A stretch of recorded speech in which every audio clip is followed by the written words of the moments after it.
So, here we are back at the museum, everyone. You know, you gotta love this place. You really do. I mean, what is this? The third time we've been back here in the... Well, it's fourth time if you count the Tyrannosaurus Rex level, but, I mean Triceratops. Yeah, so this is the room we were in the last time with the, where we entered the boss level. That's the, entry point to the Egyptian exhibit. This is where we fought the dinosaur. And all you people just wondering what this door was doing, your answers are finally completed, because now we get to finally know what's down here.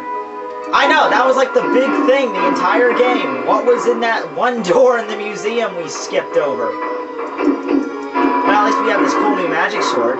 And I guess this part of the museum decided to get much more improved armored knights. It's kind of weird.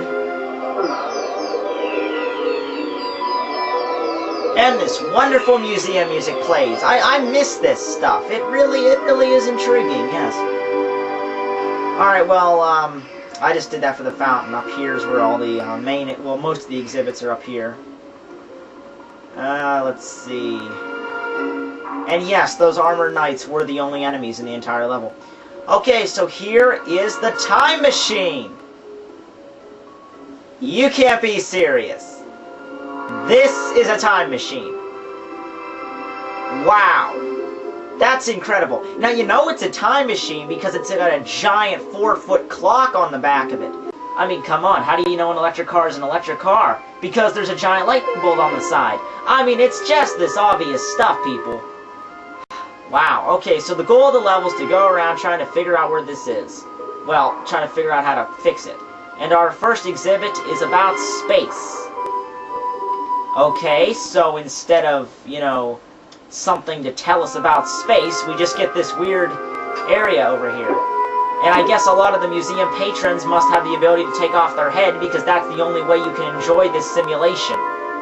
Whatever. Alright, so what does this do? Whoa! What the heck is that thing? Okay. What? Alright, so I guess the museum must have captured some aliens and then decided to put them on exhibit, where they fire actual lasers. I mean, that glass must be laser-proof. I mean, really. Look at this thing. I just killed an alien. That is the one thing I never would have expected to say playing a medieval game. This takes place in 1886. Well, it was all worth it to get this little tiny golden antenna spinning thing. So yeah, the crucial part of a time machine that makes time travel possible is not a piece of fancy machinery or a flux capacitor. It's just a golden antenna spinning thing. Thought you could have just made that out of, like, cheap metal, but whatever. Alright, so what the heck's this thing? Well, that music stops. That's a good thing. I know it's impossible to read because the people... I can barely read it because it's in freaking green effect. They couldn't have added some black background to this text. In the quest to expand the Empire... Wow, that's incredible. I keep having Star Wars flashbacks. The greatest scientific minds have devised a celestial grammar horn. It will blast out the national anthem to the furthest reaches of space. What national anthem? Well, they never tell us. But I guess since the Olympics are going on, I'm just going to go with the Canadian national anthem. Oh, Canada. Actually, it's just an excuse to have one of these cheap memory levels, like in every single puzzle game. You know, where you got to remember certain colors, or you got to remember certain numbers. But in Medievil2, it is way, way too easy. I mean, look at this. A 5-year-old could figure this out. Wait, hold on. No, was it? Yeah, okay, I remember. Now, you can make simple mistakes, like accidentally stepping on one button, or how about this? I tried this level when my controller was glitching, and I actually did it. Not kidding, my controller glitched every time I stepped off a button, and I managed to keep going. Now, you gotta be careful here, because if you step on one wrong one, you get screwed up, so... But the one you step on, the next one's always right next to it. Like, if I step on this yellow one, you know, it's going to be a pink... What the hell?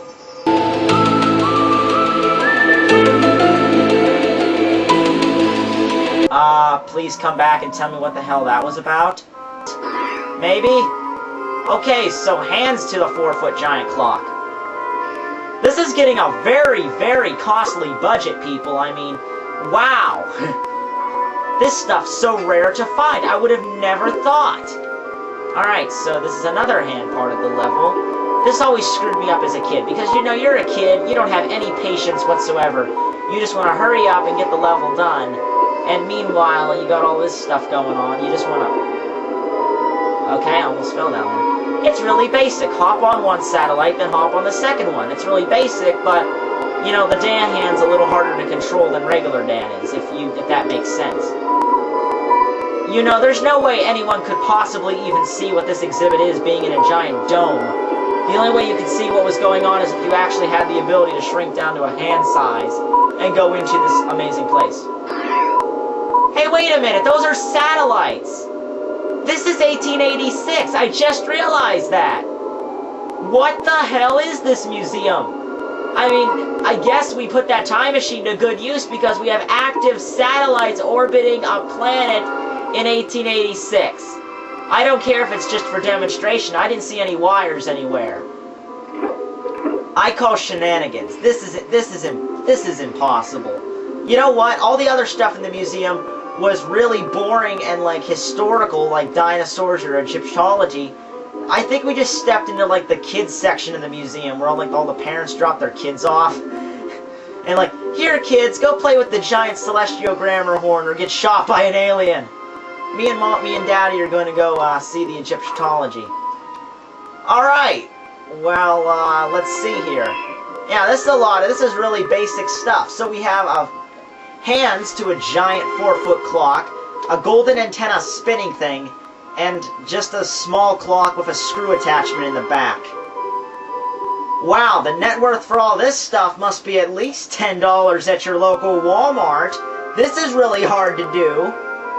Okay, so that goes there. Don't ask me why it's a clock with a screw on the back. I don't get it. I guess the more clocks it has, the more time spacey it is. I don't get it either, people. And I guess it worked? I don't know. Dan's like, whoa, did I do something? I don't think I did anything. When this baby hits 88 miles an hour, you're gonna see some serious shit. Okay. Dan didn't really do anything but pull one lever, so I guess it's amazing that the time machine knows to automatically go back to the exact point Dan must know.